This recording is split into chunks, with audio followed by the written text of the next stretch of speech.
Si vous avez fait un bout de temps dans le ministère ou si vous avez été à l'église pendant un temps, si vous avez eu la chance de connaître Jésus personnellement, la première des choses qui vous est arrivée, c'est que quand vous avez compris l'évangile, vous avez pensé que tout le monde allait comprendre l'évangile comme vous. Et donc, vous vous êtes empressé d'aller parler à vos amis ou à vos membres de famille et vous avez expliqué les choses qui étaient chères, les choses qui vous ont touché, les choses que vous avez pensé étaient vraies. Et curieusement, vous vous êtes rendu compte d'une chose, c'est que ça n'a pas intéressé les gens autour de vous aussi longtemps que ça vous a intéressé. Ça n'a pas fait cliquer leur tête aussi longtemps que ça vous a fait cliquer. Et croyez-moi, c'est une question qui dure depuis des années. Pourquoi les gens ne croient pas en Christ? Pourquoi certaines personnes comprennent l'évangile et d'autres ne comprennent pas le même message, enseigné de la même façon par le même enseignant? Deux personnes, une comprend, l'autre ne comprend pas. Cette question, en fait, revient à se poser la même question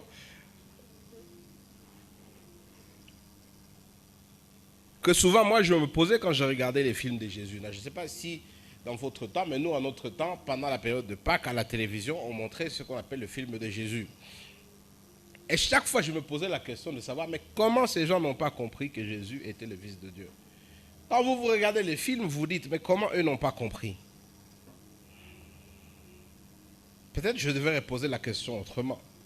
Si vous aussi, vous viviez du temps de Jésus, si vous aussi, vous le voyez faire des miracles, si vous aussi, vous le voyez guérir les malades, si vous aussi, vous le voyez nourrir des milliers et des milliers de gens, si vous aussi, vous étiez là quand on ressuscitait Lazare des morts, auriez-vous cru en Jésus?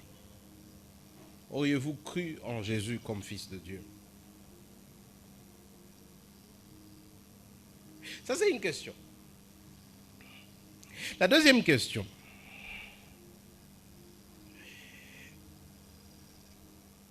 Dans votre vie de chrétien, dans votre marche de chrétien, vous arrive-t-il des fois d'avoir de doutes? Vous arrive-t-il des fois de vous poser la question de savoir est-ce que réellement je suis chrétien? Vous arrive-t-il des fois de vous poser la question de savoir est-ce que Dieu ne m'a pas laissé? Là, ces questions, on se le pose souvent, si on est honnête. Vous êtes un étudiant et vous allez faire les examens, vous avez commencé votre année académique et vous avez prié que Dieu vous permette d'avoir des frais. Et le premier jour, on vient, on vous chasse. Et le deuxième jour, on vient, on vous chasse. Et à la fin, vous ne faites plus vos examens et toute l'année académique tombe en l'eau. La question que vous posez, c'est laquelle? Est-ce que Dieu ne m'a pas laissé? Est-ce que Jésus me considère toujours comme son fils, comme son ami? Est-ce que je suis réellement sauvé puisqu'il semble que Dieu ne répond pas à mes prières? Ces deux questions sont importantes pour comprendre le passage que nous avons devant nous. Parce que dans le passage que nous avons devant nous, et surtout le verset 37, l'auteur répond à ces deux questions en même temps.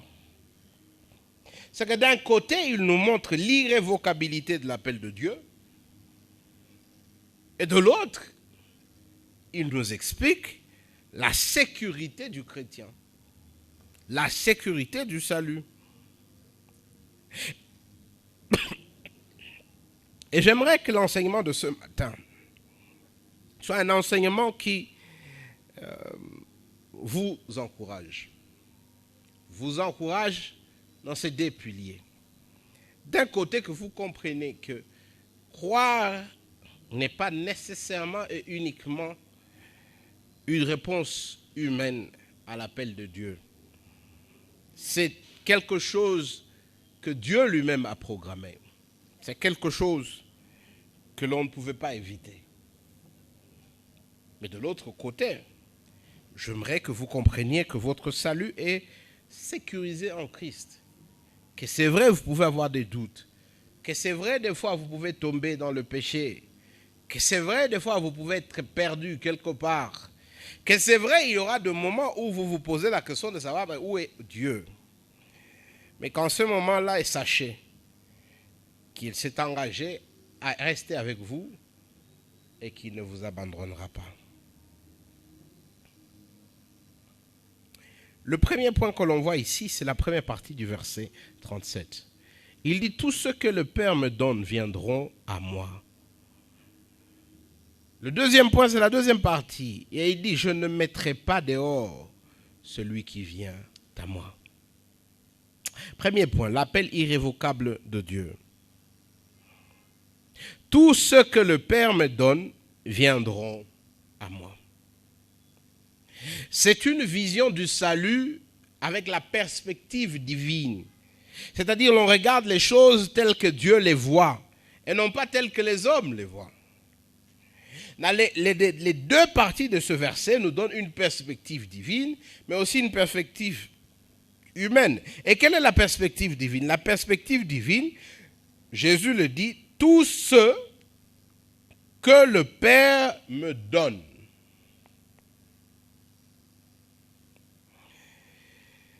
On ne vient pas à Christ par hasard. On n'arrive pas à comprendre l'évangile par hasard. On n'arrive pas à devenir chrétien par hasard. C'est d'abord l'œuvre de Dieu. C'est d'abord Dieu qui appelle les gens à lui. C'est d'abord Dieu qui cible et qui donne ces personnes à son Fils. C'est ça ce qu'il dit. Tout ce que le Père me donne. Tout ce que le Père me donne. On a la même pensée, on a la même vérité dans Jean chapitre 1. Revenez avec moi dans Jean chapitre 1. C'est un passage que nous lisons souvent ici, Jean chapitre 1. Et je vais commencer au verset 12.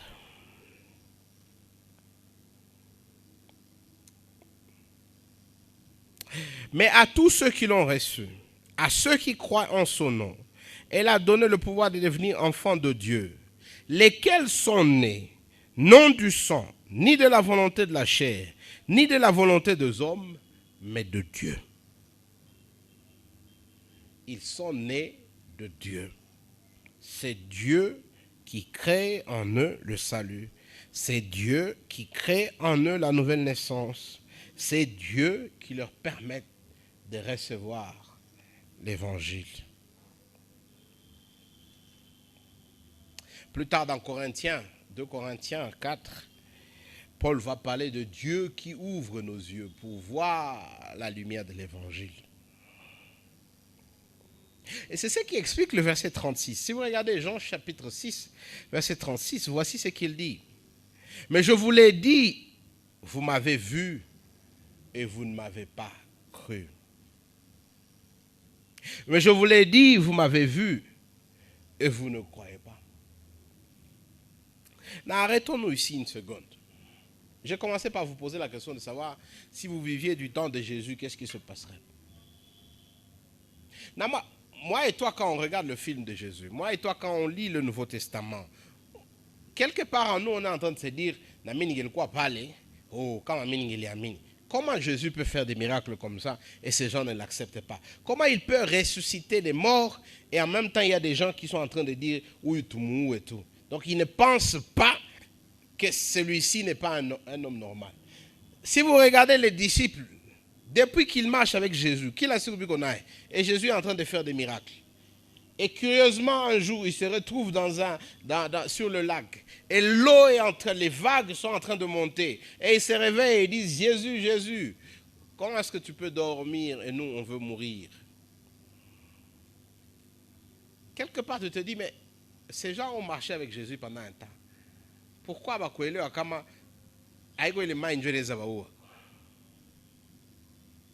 Jésus d'ailleurs plusieurs fois les interpelle et dit, vous, Jean, de peu de foi. Et la question qu'on se pose toujours quand on lit, si on lit, on fait une étude minutieuse du Nouveau Testament ou des évangiles, c'est de dire, pourquoi abato wakweleo? Pourquoi abato wakwamini? Pourquoi ces gens n'ont pas compris? Pourquoi ils n'ont pas cru?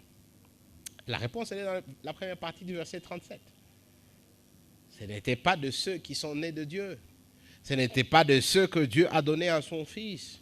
Ce n'était pas de ceux que Dieu s'est choisi, que Dieu a appelé.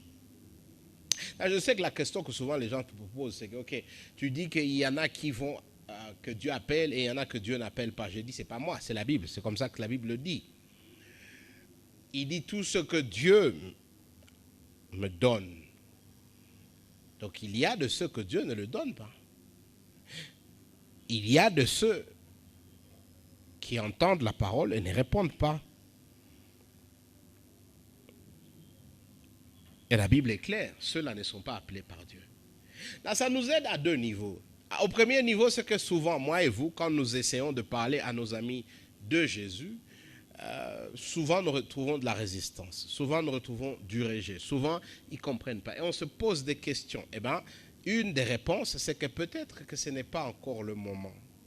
Peut-être qu'à ce moment-là, Dieu ne les a pas encore appelés. Peut-être aussi que ce ne sont pas des gens qui sont appelés de Dieu. Mais je peux aussi retourner la question dans un autre sens.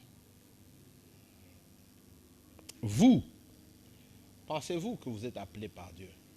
Est-ce que vous êtes de ceux que Dieu donne à son Fils? Et il dit, comment est-ce que je sais que je suis de ceux que Dieu a appelés? Comment est-ce que je sais que je suis de ceux que Dieu a donné à son Fils? La réponse, la deuxième partie du verset 30, la deuxième partie, il dit, tous ceux que le Père me donne viendront à moi. L'appel de Dieu est suivi par la réponse de l'homme. Comment est-ce que je sais que je suis appelé par Dieu? Parce que j'ai répondu au message. Comment est-ce que je sais qu'il est appelé par Dieu? Parce qu'il est allé vers Jésus, parce qu'il a répondu au message. Je crois qu'il y a 2-3 semaines, je ne me souviens même plus, quelqu'un est venu me poser cette question ici après le culte et dire, ok, si Dieu est souverain, si Dieu fait ce qu'il veut, si Dieu appelle les gens, est-ce que les gens ne sont pas responsables de leurs actions? Et ma réponse, elle était celle-ci. Le terme biblique, le terme pour expliquer ça, ça s'appelle paradoxe. C'est-à-dire que si vous le regardez, vous avez l'impression que ce sont deux vérités contradictoires, mais en réalité, ce ne sont pas deux vérités contradictoires. C'est-à-dire Dieu appelle, et ceux que Dieu appelle répondent à son appel. Ils sont responsables de leur réponse. Il y en a que Dieu appelle qui refusent de venir. Mais ceux que Dieu appelle, il nous dit ici, ils viennent à lui. La souveraineté de Dieu, la responsabilité de l'homme.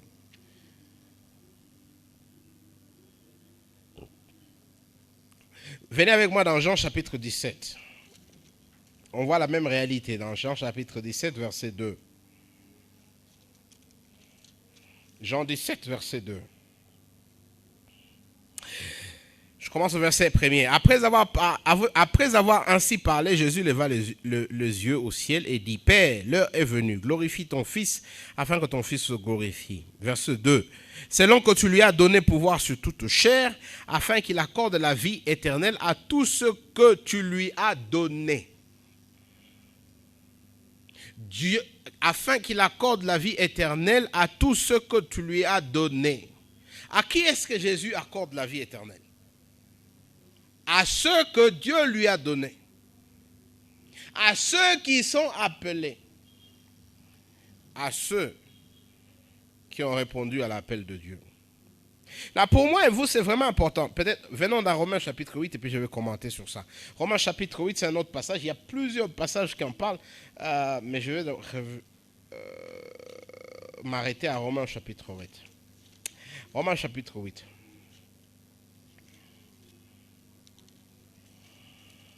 Romains chapitre 8.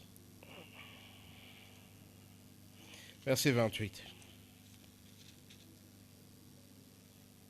Nous savons du reste, que toute chose concourt au bien de ceux qui aiment Dieu, de ceux qui sont appelés selon son dessein. Car ceux qu'il a connus d'avance, il les a aussi prédestinés à être semblables à l'image de son Fils, afin que son Fils fût le premier-né entre plusieurs frères. Ceux qu'il a prédestinés, il les a aussi appelés. Ceux qu'il a appelés, il les a aussi justifiés. Et ceux qu'il a justifiés, il les a aussi glorifiés. Vous voyez un peu la séquence. C'est qu'en fait, ne sont glorifiés, ne sont justifiés que ceux qui sont appelés. Et les deux marchent de pair, n'est-ce pas? C'est-à-dire, ce sont ceux que Dieu donne à son Fils, ce sont ceux que Dieu appelle, ce sont ceux que Dieu prédestine, qui répondent à l'Évangile. Là, humainement parlant, c'est ce que je disais, c'est-à-dire il y a deux aspects. D'un point de vue divin, ne répondent à l'évangile que ceux qui sont prédestinés. Mais comment est-ce que tu sais que tu es prédestiné? Tu regardes d'un point de vue humain, c'est parce que tu as répondu à l'évangile. C'est parce que tu as répondu à l'évangile. Et souvent, malheureusement, il y a des gens qui comprennent très mal cet enseignement de la Bible. Parce qu'ils pensent que puisqu'il y a l'irrévocabilité de l'appel de Dieu, puisque quand Dieu appelle les gens, alors on y va comme des robots comme ça, et voilà, comme ça. Et c'est vrai, dans un sens où si Dieu appelle, eh ben, tu ne peux pas ne pas refuser. Quand Dieu appelle, qui est le créateur du monde, tu ne peux pas ne pas refuser. Et ça, c'est vu d'un point de vue divin. Et donc, ceux qui ne répondent pas à l'appel de Dieu, c'est parce qu'ils n'ont pas été appelés. Mais d'un point de vue humain, il dit non. Comment est-ce que je sais que j'ai été appelé? C'est parce que quand j'ai entendu la parole de Dieu, je suis allé vers celui qui m'a appelé. Et il y a d'autres qui ont entendu qui ne sont pas partis. 1 Corinthiens chapitre 15. 1 Corinthiens chapitre 15. Verset 1. Je vous rappelle, frères, l'évangile que je vous ai annoncé, que vous avez reçu, dans lequel vous avez persévéré, et par lequel vous êtes sauvés, si vous le retenez tel que je vous l'ai enseigné. Autrement, vous aurez cru en vain. Là, j'aimerais qu'on note quelque chose ici. Il dit, je vous rappelle, frères, l'évangile que je vous ai enseigné. L'évangile, moi et vous, on sait, c'est la bonne nouvelle. Je vous rappelle donc quoi? Cette bonne nouvelle que je vous ai enseignée, que je vous ai annoncée. La bonne nouvelle a été proclamée. Regardez qu'est-ce qu'il dit. Quelle était la réponse de ceux à qui la bonne nouvelle a été proclamée? Que vous avez reçu. Que vous avez reçu. Deux aspects. La proclamation, qui est un aspect divin, la réception, qui est l'aspect humain. Et c'est seulement cet évangile proclamé et reçu qu'il dit au verset 2 qui sauve. Ce n'est pas l'évangile proclamé qui sauve, c'est l'évangile proclamé et reçu. Quand on parle de l'évangile, on parle de la bonne nouvelle. Quand on parle de la bonne nouvelle, ça veut dire quoi? C'est une nouvelle qui vient, comme on le dit toujours ici, dans un contexte de mauvaise nouvelle. On vient vous annoncer une bonne nouvelle. Quelle est cette bonne nouvelle? La bonne nouvelle, c'est que vous êtes mauvais, vous êtes pécheur, vous êtes rebellé contre Dieu, et il n'y a rien de bon que vous puissiez faire pour vous rétablir en bon terme avec Dieu. Au contraire, tout ce que vous essayez de faire de bon, ce n'est que des habits souillés aux yeux de Dieu. Vos efforts ne vous aident pas à monter, vos efforts vous poussent en bas. La bonne nouvelle, c'est que Dieu a fait pour vous. Il a donné son Fils. Son Fils a vécu une vie parfaite. Il a vécu une vie de parfaite obéissance. Il est mort à la croix, non pas pour ses péchés, mais pour vos péchés. Il est ressuscité le 3e jour. Et maintenant, il vit et il offre la vie à qui veut la recevoir. C'est ça la bonne nouvelle. Et il dit, cette bonne nouvelle doit être proclamée, elle doit être dite aux gens, annoncée aux gens. Mais annoncer ne suffit pas, elle doit être reçue. La personne qui l'entend doit se l'approprier, doit dire ça c'est vrai. C'est vrai pour moi. Et alors elle devient l'évangile, elle devient une bonne nouvelle parce qu'elle change sa vie. Il dit, cette nouvelle que tu me dis là change ma vie à tout jamais. Elle m'aide à comprendre ma relation avec Dieu et elle change ma relation avec Dieu. Elle m'aide à comprendre ma position devant Dieu et elle change ma position devant Dieu. Elle m'aide à comprendre ma relation avec Dieu et elle change ma vie de tous les jours. C'est ça ce qu'il dit dans 1 Corinthiens chapitre 15. C'est un évangile proclamé qui est reçu et qui change des gens, qui les sauve. Dans Jean chapitre 37, il dit, cela n'est possible qu'à ceux que Dieu a appelés.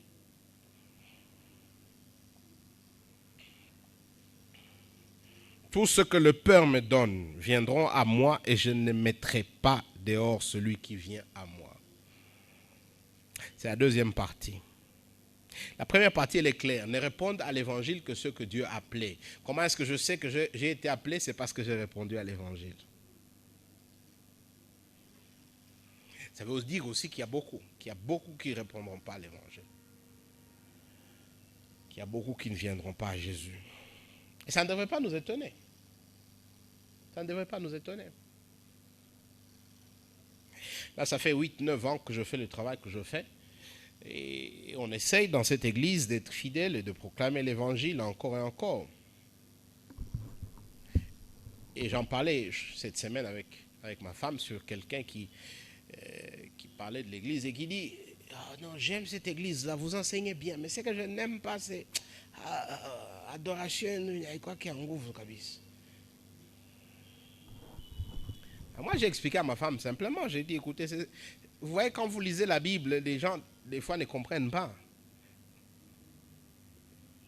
Est-ce qu'on va à l'église parce qu'on veut danser ou on va à l'église parce qu'on veut qu'on nous enseigne Christ?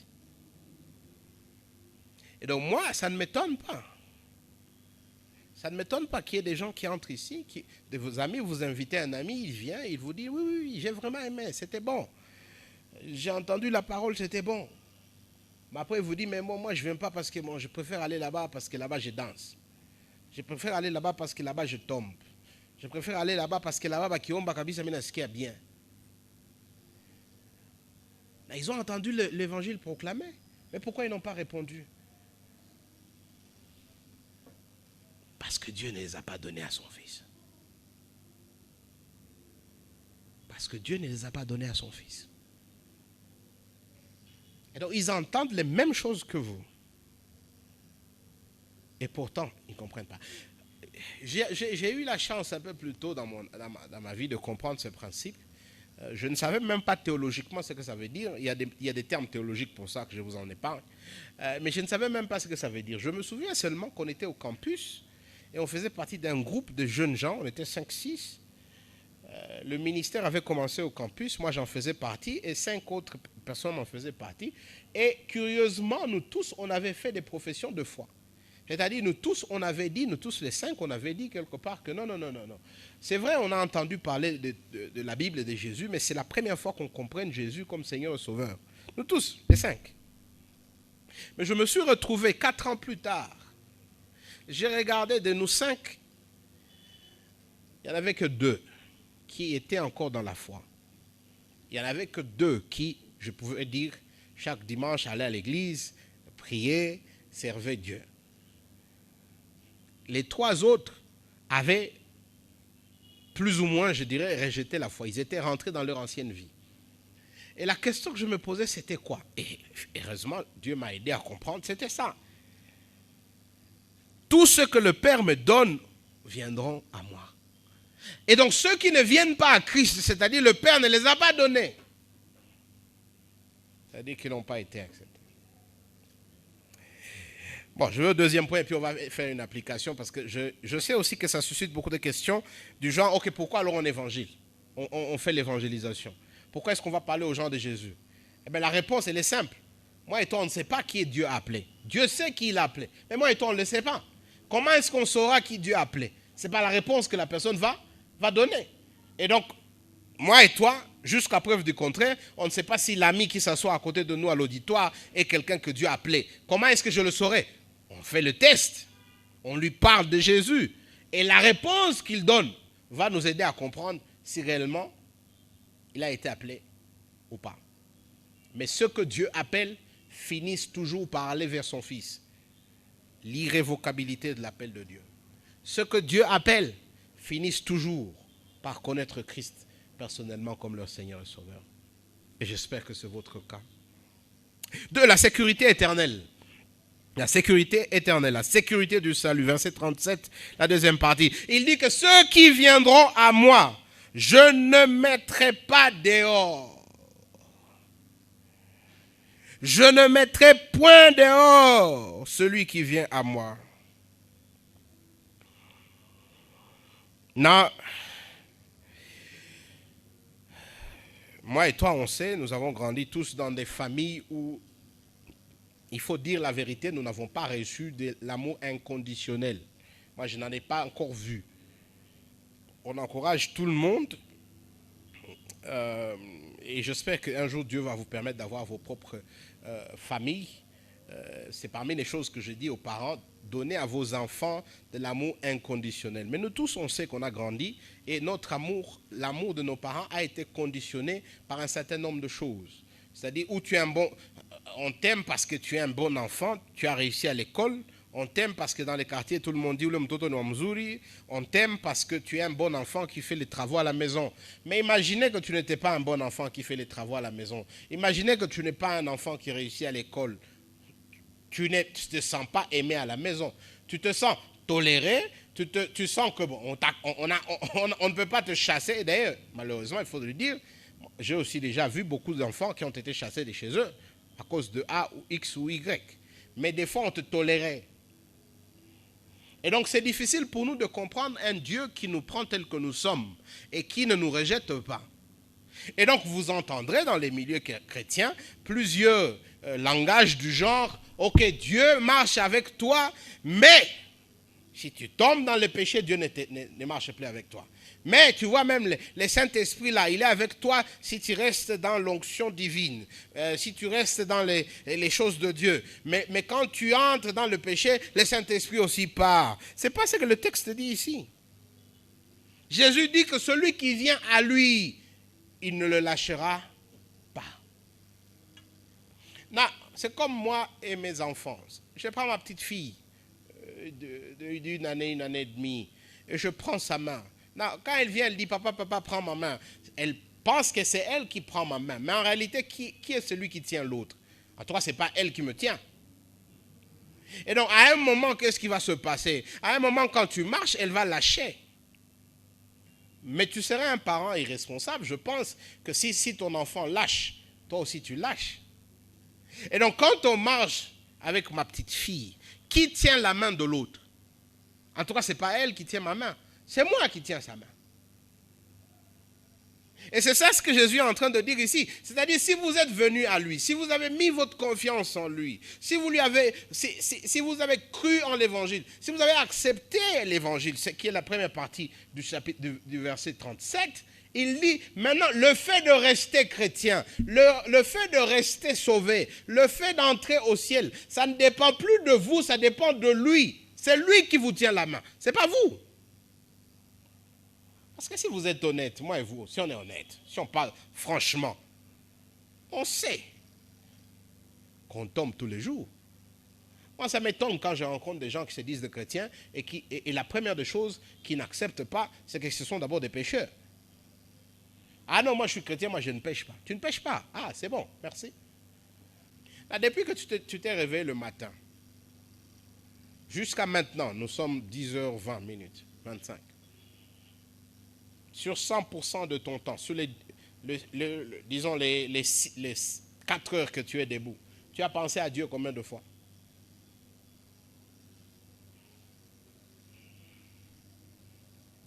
Les commandements veulent que tu dises, j'ai pensé à Dieu chaque minute, chaque seconde. C'est ça ce qu'il veut. Je suis sûr qu'en venant ici, tu cherchais une moto, et à ce moment-là, tu ne pensais pas à Dieu, tu pensais comment la moto te met en retard. Peut-être que tu t'es réveillé et la première chose que tu as senti, c'est ton estomac qui était en train de faire du bruit et tu as commencé à penser à la nourriture que tu allais manger. Peut-être même que tu es là et tu m'entends, mais tu es en train de penser au rendez-vous que tu as après ici. Est-ce que ça remet ta foi en question? Non, moi, je ne veux pas remettre ta foi en question. J'assume que tu es quelqu'un qui fait confiance en Dieu. Mais si je dois être fidèle avec la Bible, tu es déjà dans le péché. Tu as failli. 2. Est-ce que tu aimes toujours ton prochain comme toi-même? Est-ce que chaque fois que tu te retrouves dans une situation, tu dis, ok, bon, écoutez, voilà, moi, je ne vais pas donner à celui-là. Ah bon, moi, je ne vais pas entrer dans sur cette moto.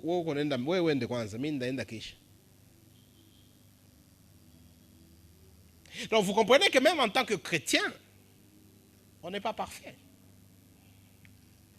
Alors, imaginez-vous si c'était vrai que c'est nous qui tenons à Dieu. Et donc, ou qui Teresa Namonachan. Imaginez-vous que si le salut dépendait de votre capacité à garder les lois de Dieu. Imaginez-vous si votre relation avec Dieu dépendait de combien de fois vous pensez à lui. Quelle relation vous auriez? Aucune. Parce que vous avez si vous comme Christ, vous comme Christ. Une minute comme Christ, minute ya kufata comme pagani. Minute ingine comme Christ, minute ya mfuata comme pagani. Maintenant, on a ça pendile moi. Et c'est pourquoi d'ailleurs certains aiment dire que bon, quand on dit quelqu'un est mort, alikufa. Alikufa kwa naimba makorasi. Alikufa kabisa, tulikuwa tunamzunguruka tunaimba nyimbo ya wokovu sie wote. Bo anaweza kuwa alienda mbinguni. Alikufa kwa moto. Est-ce qu'il alipata wakati ya kutubu kabisa? Parce que maintenant, ça devient basé sur vous. Il dit ici, ceux qui viennent à lui, il ne laissera jamais.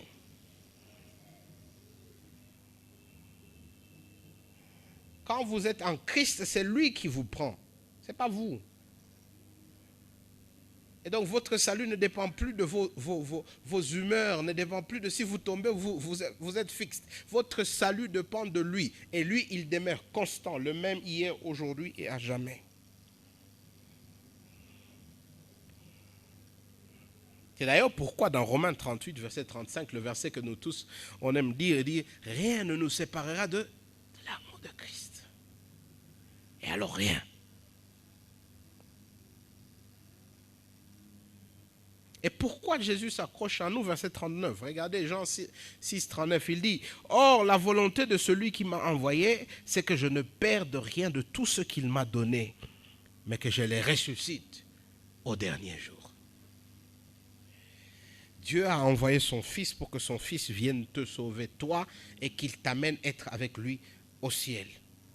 Et crois-moi, entre le jour où tu connais Jésus et le jour où tu verras Dieu, aucun de cela ne dépend de ta capacité de t'accrocher de Christ. Tout cela dépend de lui. C'est pourquoi nous, les chrétiens, nous disons, nous avons une sécurité.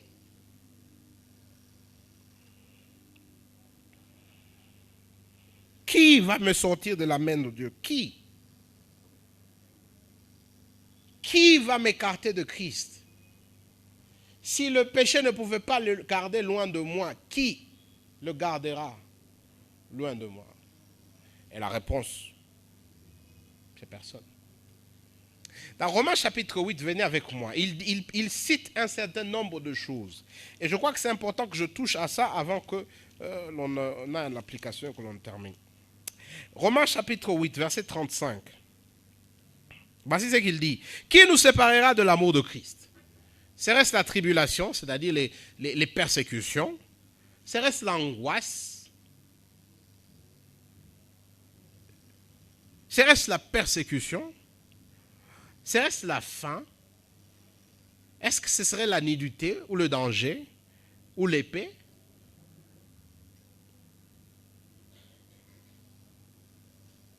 Verset 37, mais dans toutes ces choses, nous sommes plus que vainqueurs par celui qui nous a aimés.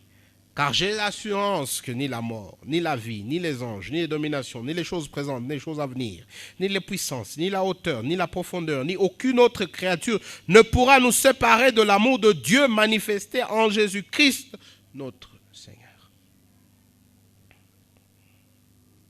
Des fois, la faim, l'angoisse, les souffrances viennent, et ils viennent en de très grandes quantités. Et ils sont si pesants qu'on ne sait pas les supporter. Et en ce moment-là, souvent les gens disent « Dieu m'a abandonné ».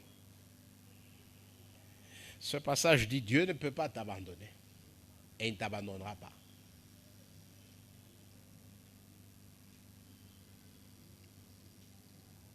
Rien de tout ça ne peut te séparer de l'amour de Dieu.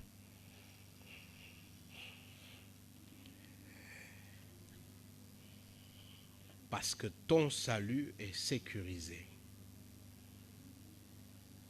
Parce qu'il te tient à la main jusqu'à ce que vous arriviez à bon port. Jusqu'à ce que tu sois ressuscité au dernier jour.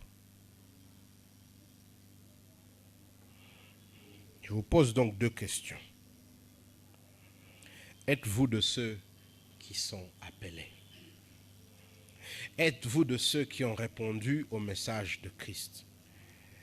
Êtes-vous de ceux qui le connaissent personnellement comme leur Seigneur et Sauveur?